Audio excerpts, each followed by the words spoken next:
Get ready for the greatest roast of all time, the Roast of Tom Brady, a Netflix live event happening May 5th. Hosted by Kevin Hart, the 7-time world champion gets his cleats held to the fire by famous friends and frenemies on an unforgettable night where everything is fair game. Tune in on May 5th at 5 p.m. Pacific time for the Roast of Tom Brady, live only on Netflix. Hey there! Did you know Kroger always gives you savings and rewards on top of our lower-than-low prices? And when you download the Kroger app, you'll enjoy over $500 in savings every week with digital coupons. And don't forget fuel points to help you save up to $1 per gallon at the pump. Want to save even more? With a Boost membership, you'll get double fuel points and free delivery. So shop and save big at Kroger today.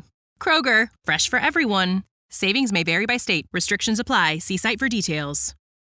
Mother's Day is around the corner. Find the perfect gift for the mom in your life with a stunning piece of jewelry from Blue Nile. From timeless pearls to dazzling gemstones, Blue Nile has something she'll adore. Need it fast? Most items can ship overnight. Plus, enjoy guaranteed free shipping and returns. Don't miss our special Mother's Day deals. Save big on the season's most beautiful trends. For a limited time, get up to 50% off by going to BlueNile.com. That's BlueNile.com. Thanks for choosing this free Anfield Index podcast. If you'd prefer to listen to this or any of our other shows without adverts, then now's the time to check out Anfield Index Pro. With AI Pro, you can supercharge your entire listening experience. You'll not only get all of our podcasts without the ads, but you'll have them far faster with our Quick Publish feature available exclusively for subscribers. AI Pro also puts you in the heart of our sound studio, with an option to listen to many of our shows live and interact with the podcasters in real time as the shows are recording. Upgrading couldn't be easier. AI Pro is available on all popular podcast platforms, and we have our own apps for Apple and Android. Just head on over to AnfieldIndexPro.com and get started today. It's that time again. Hello and welcome back to the Transfer Show. I'm Trev Downey. I'm here in beautiful rural Ireland. I am joined, of course, by our man in the know, Mr. Dave Davis, to start talking transfers again, because it is all change, my friend. It is all change at the Reds. In the quiet words of John the Baptist when Jesus came back from the resurrection, how are you doing, Shagger? It's been a minute, hasn't it? Type of thing. So, listen, I'm excited. It feels like we were more almost stable last summer and we thought small change and there wasn't much for us to talk about. Trev, it might go quiet for a little while after this, but we want to give the people a segue and what they want. I reckon there's going to come a point in the summer where it's like every 5 minutes, should we do one? Should we do one? I think it's going to be a mental summer coming up. Well, not to talk out of school, but if we're being perfectly honest, you've been saying we had enough for a show for a couple of weeks now, and it just has gotten to the stage that we can't ignore it anymore. It may not be the end of the campaign. There may be no official announcements. Everything may still yet be theoretical, but there are too many theories, Dave, for us to ignore. Too many theories that are likely to prove factual ultimately as well. And of course, the big one we have to start with the biggest story of all, which is we're seeing it play out in a way we wouldn't really like in terms of people's reaction to the Reds falling off in form, and therefore some people getting their noses out of joint and recasting the whole Klopp era in different ways. And it's all a bit unfortunate. It's possible to be a little bit pissed off with Jurgen and with Mo and with everybody and with the whole thing, and still not just absolutely throw out the baby with the bathwater. But that seems to be the general atmosphere. And of course, the main reason for that is because we know the main man is going. And we also know now who is the heir apparent. And because it is the comparatively unfashionable and comparatively unknown Arne Slot, then I guess this is where the controversy is starting. This is where an awful lot of the panic is kicking in. Nothing's been announced, Dave, but I think we're on very safe ground in saying that the Dutchman is the next Liverpool manager. Tell me what you know about it, Where are we in terms of the believability of all the stories and information? We've seen all the quotes from the man himself. He thinks it's done, which is weird, I think, because Jurgen's saying nothing and nothing's being said to him. But we also have the emergence of a new vanguard of trusted reporters, in inverted commas. Talk to us about all this. Yeah, it's weird, isn't it? Because we fell for a Portuguese boat called Pedro, which should have really shed a few surface warnings, didn't we, for the last month or so, and that's gone by the wayside. However, Big Arnie, speaking to numerous reports, and we even did a media maths this morning with David Lynch. A few of them are saying it. It's all done bar the screaming, Trev. Everything is apparently signed, sealed. It's just not quite yet delivered. The thing is about that final point as well, there's not always a right or wrong. Like when Kloppo announced his leaving, people were like, that's killed us. You know how this revisionism kicked him, hasn't it? That's what killed. Is there a right or wrong way of doing it? Now, if you announce this slot deal in the next 10 minutes, I guarantee someone will give you the bit disrespectful to Jurgen, that, isn't it? And then again, someone will say, well, no, confirm it, bring certainty in the players' eyes. So the club are now in that. When do they do it? And they'll be looking at it and thinking, do we say it now? The problem is, if you do it right now, he's still Feyenoord manager and Jurgen Klopp's still Liverpool manager, head coach, whatever you want to call them, aren't they? So Feyenoord might not be too appreciative of that. I know their season has essentially finished, don't get me wrong, but how that looks, do you feel like it taints the Klopp era a little bit if you do it now? You're giving the most respect. The club will be looking at that. So it's all about the announcement and how you do it. And it wouldn't surprise me if they do a bit like they did with Richard Hughes. It's like a column inch. This is the story, maybe one picture, but nothing more. And then there's the big fanfare and the big interview after the season's finished, once Jurgen Klopp's done. So there's no necessarily right or wrong, but essentially it's a done deal is pretty much everyone's information. What are you making? And we're going to get into it a little bit more in a lot more detail. On our last show, we talked about the Michael Edwards second coming to continue your religious metaphors here. And a lot of people are colleagues of ours on the channel are literally giddy with excitement, buddy. And I think both of us were of the opinion that we both get it hard to be excited by this type of thing. And yet at the same time, if it breeds results, everybody's happy. So great. Now, it seems to me that the new era has started with, if not quite a Machiavellian structure, then certainly a kind of there is cleverness and perhaps an admirable shadiness to what's going on. I like the idea that things are going to be quiet and kept under wraps, but then there are things that are being blown up and shown in public as well, and it all seems quite deliberate. And one of the ways, of course, you do that is you have certain journalists who you tell things to. They become the preferred source of club information, propaganda. And it would appear that there are two lads who are the heirs apparent. If they hadn't been in an earlier iteration, they certainly are now. Yeah, I don't have sort of this is not about tales of erotic fiction or non-fiction, as it were. However, the one thing that I think a lot of people have clocked of this, whenever there's a story, a development, an announcement, whatever you want to call it, on our football club, Messrs. Joyce and Bascom seem to be leading the way, don't they, on a lot of things. And a few people, it's not like we're the only people that have picked this up or identified it by any means. Quite a few people have sort of picked up on it. If you think even about just an example, if people are thinking, well, give me an example, think about the Nunez thing this week. When it came out about, and it was a bit of an old story, but it was very interesting, that briefing, wasn't it? That the date Darwin Nunez was not a data team signing, however you want to put it. He was a Jurgen Klopp signing. Now, that's not brand new stories. People knew that, and people knew about Nkunku. We've heard those types of things before. But it was interesting, the timing and what was happening, wasn't it, after the Merseyside derby and everything.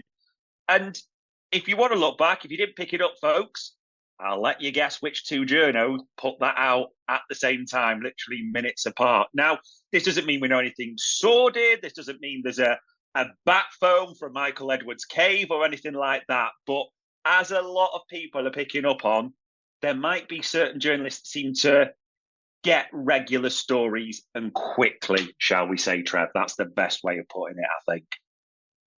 Well, that's very carefully phrased and correctly phrased, and we don't want to be alienating anybody until we know something for sure. I would say this. I would say to you that I really did not enjoy that story coming out in that fashion about how Nunez was a Klopp pick and not backroom and all the rest of it. I found that wound me right up. It felt unnecessarily divisive. And I will say this to you, Dave, if that is part of the overall strategy under Edwards now to say, put it out there for everyone to see so that almost like a justification for why you walked away. This is me, by the way, reading things into it. I am not saying this is what happened. I wouldn't be a fan of that. I would not be a fan of dirty laundry being aired in any way, shape, or form. I don't think there was any need for it. I think it was unnecessarily divisive at a time in the season where there was still potentially something to be salvaged. It seemed, I have no interest in that kind of nonsense, man, I have to say. Yeah, and we say this all the time, don't we? We're not here to be sort of ITKs or look what we found out. We talk about the stories, the things people are thinking. And I think I get what you're saying. In terms of the way I see it, I think there's a known, and I have to be careful how I phrase this, style of Michael Edwards. He will use the media as he sees fit, like a puppet master, I think someone described it as. The one thing that I always think with Michael Edwards, he's not here to do the stories that will make him popular or Liverpool popular. It's what will help them in terms of buying and selling and how he best sees it. Whether we think that's a bit of, sometimes people could look at it and think, is that throwing someone under the bus? Is that a bit too close to the core? He will do what he thinks is right for Liverpool, in my opinion. Yeah, and listen, like I said to you before, if that ultimately results in success, we are all happy with that. Yeah. The good news is, Dave, and it is good news, that there is a lot of talk about potential transfers. And even if you are like dead set against some of the potential outgoings, it does bring with it the potential for money and income, which can be spent on exciting new players, which people always get excited about. I think we're going to be busy, my friend, this summer. I do. I agree with you. I think it might be not quite a root and branch clear out, but I think there may be some big business done. And it could be the sort of thing that springboards a Liverpool 2.0 new era, or it could be the kind of thing that is resulting in what I've been saying today on Twitter that I don't want a bar of, which is a new period of adjustment and transition. Because honestly, we've done our stint with adjustment and transition, and this is why I'm wary of anything that's going to be too hefty. However, before we get to the big stories, which are the ones, sadly, about potential outgoings, there are a couple of stories that you cannot avoid linking us with a particularly exciting Leeds youngster. Would you talk us through this one? And maybe your thoughts about the believability of the sources. Mother's Day is around the corner. Find the perfect gift for the mom in your life with a stunning piece of jewelry from Blue Nile. From timeless pearls to dazzling gemstones, Blue Nile has something she'll adore. Need it fast? Most items can ship overnight. Plus, enjoy guaranteed free shipping and returns. Don't miss our special Mother's Day deals. Save big on the season's most beautiful trends. For a limited time, get up to 50% off by going to BlueNile.com. That's BlueNile.com. Hello, I'm here to annoy you. I'm here to annoy you into listening to more of me and more of others on EPL Index. We don't just have the Anfield Index stuff. We've got EPL Index as well, which covers the entirety of the Premier League. And we have 3 podcasts and a whole bunch of really good writing on EPLindex.com. The podcasts are my own two-footed podcast, which is every day at 4 p.m., Monday through Friday, covering the whole league. We have A Tad Predictable, hosted by Tadiwa. You know Tadiwa, he does Anfield Index. He presents a tad predictable before every Premier League match week. And then Kevin De Vries and his crew on the EPL Roundtable, they're every week after the Premier League match week. So make sure you listen to everything we're doing on EPL Index and follow us there on Twitter at EPL Index. Thank you. Bye-bye. Yeah, this one is one of those ones where you think you speak to someone. I sound like a bloody NY New York cop or something, trust but verify type of thing. So you like a few more to corroborate it, Trev, in that way. The interesting thing is, quite a lot have corroborated it, Trev, to be honest. That even David Lynch mentioned it today, that, the patch journos, that type of thing, is very much that Liverpool, and I want to phrase this the right way, have an interest in Somerville, the Leeds player. That's the right thing to say. Now, Romano, it wouldn't be a transfer show without mentioning Romano. He's mentioned recently Liverpool's like for this. And also Dutch media have mentioned it as well. That's important to note. There's quite a few different sources. The way even David Lynch, a few others actually, and I want to be careful again how I phrase this. It feels almost coordinated in the sense of he is a player, an attacker that Liverpool like, but he's not the only one. And it almost feels like we're going back to last summer. Do you remember when we talked about Liverpool having lists for positions or options? So in simple terms, I would bet serious money Somerville is on a list. So Liverpool have serious interest in this player. Doesn't mean he's the top option, if a forward goes out to be the first one to recruit. But Liverpool have watched him. Quite a few have confirmed that. Liverpool have watched him a number of times this season. The thing that could be interesting with him, there's a couple of things. He's got experience here. I know it's the Championship and people will look at that, but it's experience in England. Obviously, it's the Arnie slot link. The most interesting thing from a data perspective, and this is the one to focus on, Trev, that intrigued me. Somerville profiles practically, and you can't say exactly, but practically identically to Diogo Jota at Wolves. Do you remember when he came from the Championship and made that leap and he sort of scaled up from there? As a lot of people have said, in terms if you look at if it was a data buy, we're very much going by that data analysis, he runs a lot by Jota and he could have that, as people put it, scalable output of going up and increasing his stats. So that's an interesting one to think about in that sense. That does not mean he's absolutely, we're saying nailed on, we're going to move for him and all that. But Somerville is very much, as a lot of people are confirming, a player of interest to Liverpool. So you can't simply dismiss it. You've got to keep an eye on it. It'll be interesting to see as well what happens with Leeds. Because if Leeds don't go up, they're like just outside the playoffs now and they don't get... You might be able to pick him up for a bargain, couldn't you? Because he's not going to fancy another season in the Championship as well. So 100% one to keep an eye on right now. Now, look, this feels a little bit of a stretch because it is nominally in our next section, but I'm going to sort of pull the carpet out from under you and say that there is another player that we have faced actually quite recently who are being linked with as well, but it's not just Liverpool being linked with them.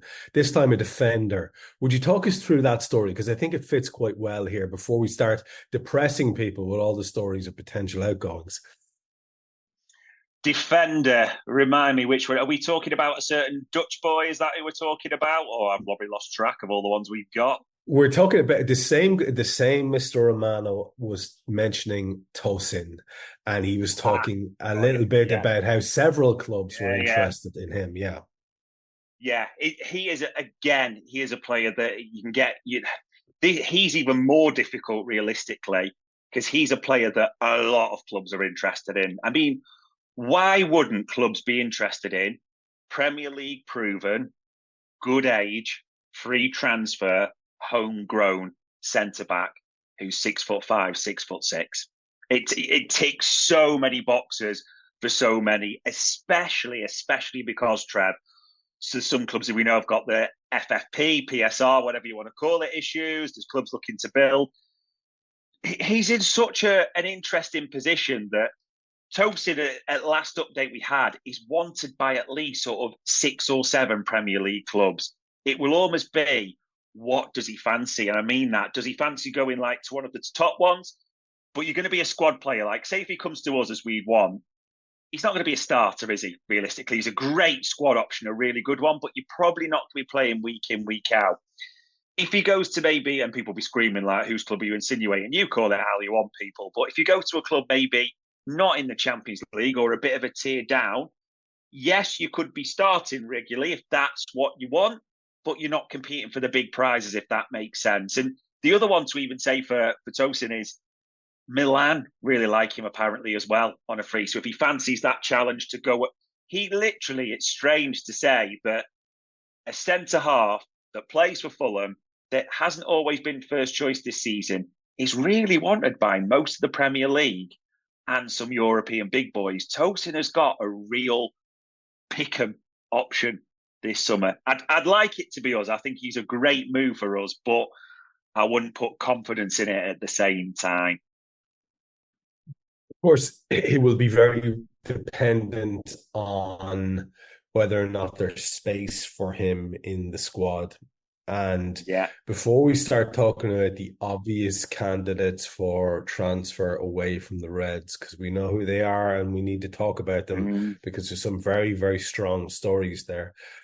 Can we just get the potential for the defence out of the way?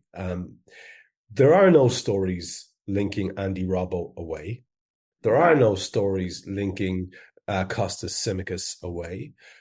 The Trent to Real Madrid story has gone cold. But there are one or two other chaps who might play in the same position as Mr. Tosin, who could be on their bike, thereby freeing up squad space. What and who have you heard that might be involved in this particular conversation? Yeah, I don't think this is a great surprise that whilst Jurgen Klopp said we stand by Joel Matip as he did his rehab and got fit again, all those types of things, and that he said, the club would, as he phrased it at the time, do right by him. There's no way we're going to renew Matip. We know what his injury history is like, his age, all that type of thing, and at the structure, it's not going to happen. Very much, Joel Matip has been in contact with a couple of Italian clubs, because that could be a great move for him, couldn't it? A bit of a slower league, free transfer, the demands aren't quite the same. So at least one space is opening up there and Joel Matip is moving on. And the smart money says it's probably to the Italian capital. Excellent. Watch this space for any other potential spaces that might open up. We may or may not have something to say about that in the weeks to come. What we do have clearly a lot to talk about in terms of the stories that won't go away, Dave, are our major forwards, Darwin Nunez, Luis Diaz and Mo Salah. Now, that is nominally, I think, for most people on their day, possibly our strongest starting line. Of course, the issues have started to bundle up for all of them lately. Diaz, for all his industry, doesn't have the amount of end product that we'd like. Darwin, for all his industry and purple patch and chaos merchant and all those things, is not scoring enough goals to satisfy everybody and has gone really off the boil in the last couple of games. Yeah. And Mo Salah, since his injury, has not been his world-class self. And of course, now we had the spat, which people are going to read extra stuff into with Jurgen on the sideline. Now, each of them probably deserve a little bit of a chat in their own right. But the most obvious one, the one we can't ignore, Dave, and the most likely, it seems, is Luis Diaz. And that's because he's got an alpha there who just won't shut up about how his son is probably likely and wants to go elsewhere. And it's hard to avoid that story. So let's start with Diaz and what we know about that. Hello there.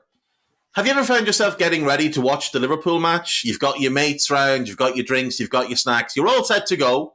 It's going to be a good day. And then you find out, oh, the game's not actually being broadcast in your region. There's the heartbreak, there's rage, there's despair, there's fury. You're upset. You're looking for a solution. Well, we've teamed up with NordVPN to bring you a game-changing solution. That's right. With NordVPN, you can switch your virtual location to a country where the game's on live. It's like having a global ticket to sports, TV shows, and movies from all around the world. And here's the best part. If you go to nordvpn.com/Anfield Index, you'll score the best discount on your NordVPN plan. Plus, our link gives you 4 extra months free on the 2-year plan. And that's what we call a winning streak. And if you're sitting there and you're thinking, what if it's not for me? What if I don't like it? What if I'm not getting the use of it? Don't worry about it. There's a 30-day money-back guarantee, so it's totally risk-free. I've been using NordVPN to catch all the Liverpool matches and TV shows that I'd normally miss out on. It's totally transformed both my weekends and my TV watching. And not only that, not only does it give me access to stuff from all around the world with the click of a button, it keeps all my data safe. It means that the miscreants, the ne'er-do-wells, what my grandmother would have called scallywags, who lurk on the internet to try and steal your information, can't get your information. NordVPN keeps it safe for you. So don't let geo-restrictions bench you this season. Visit nordvpn.com/Anfield Index and make sure that you're in the game, no matter when or where it's being played. Remember, it's not just sports, it's your all-access pass to binge-worthy TV shows and blockbuster movies from all around the globe. NordVPN literally unlocks the world for you and keeps you safe from the world. So don't miss out.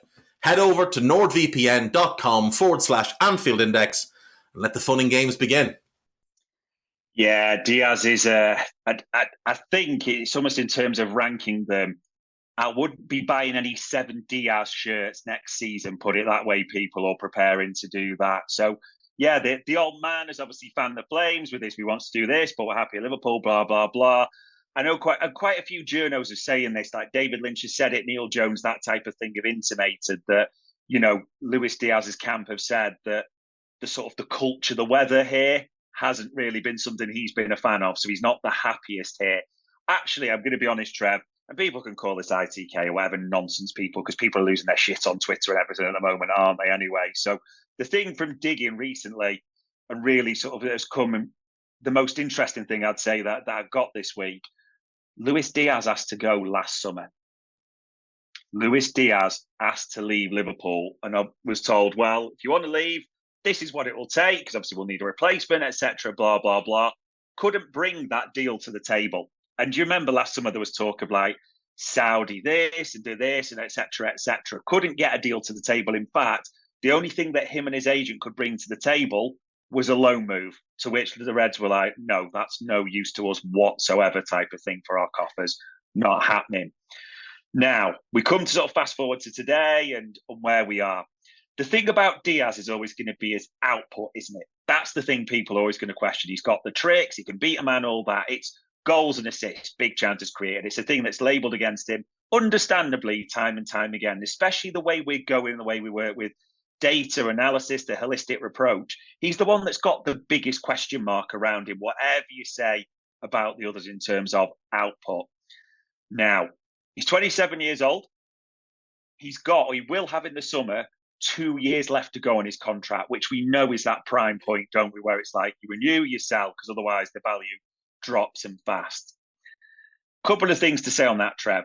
The biggest thing that's coming out that the Diaz camp are a bit peed off by, and I don't really understand why, he hasn't had any uplift in his salary. He came across from Porto on quite a, I'm not going to say paltry because we're talking millionaire still, but in football terms, elite forwards, a lower level. Now, the reason I'm saying that, this is important, is Liverpool have a sequence of, if you do well, you'll get rewarded.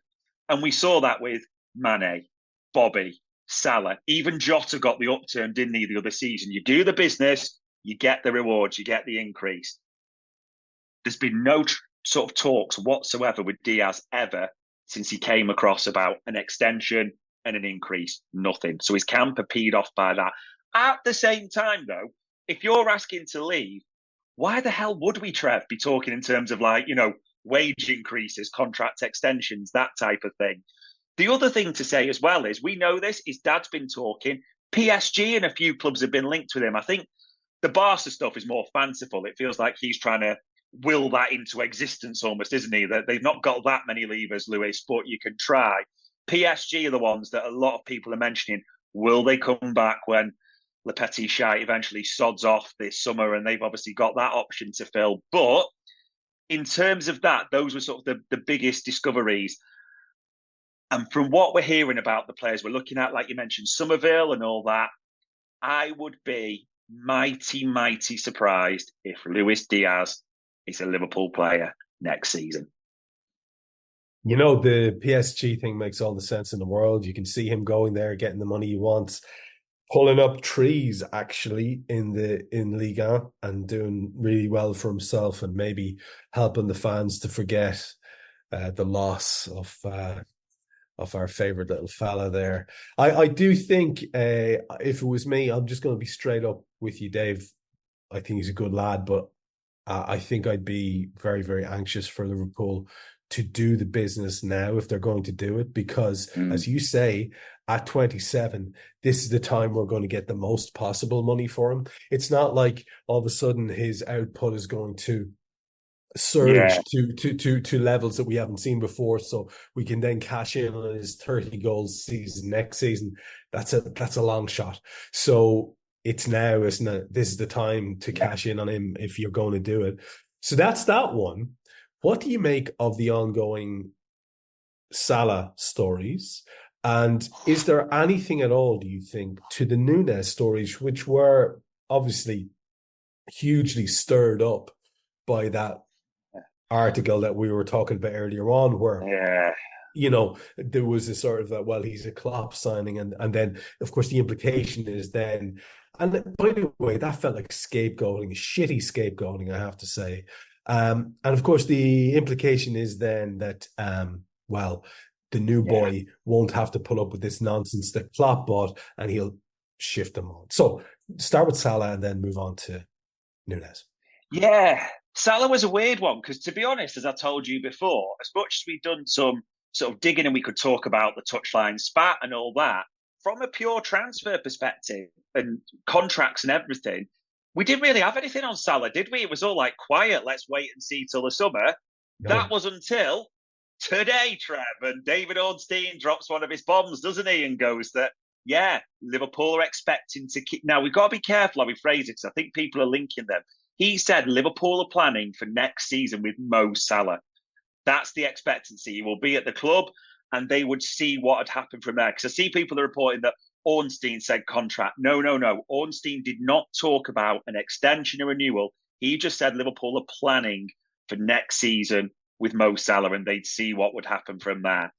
Then, this, you know, we're talking the big hitters now, aren't we?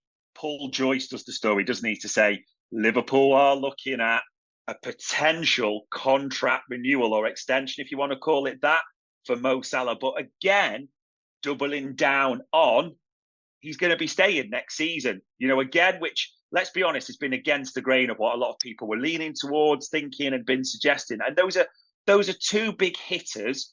We know how well they resource their stuff. We're not talking about blaggers here by any means, are we? So, you know, that plays that. Now, I want to be careful how I phrase this, because speaking to people, and you know, when we love a bit of theory on this show. That's why it's called the Transfer Show. You know, we just like talking this type of shit at times.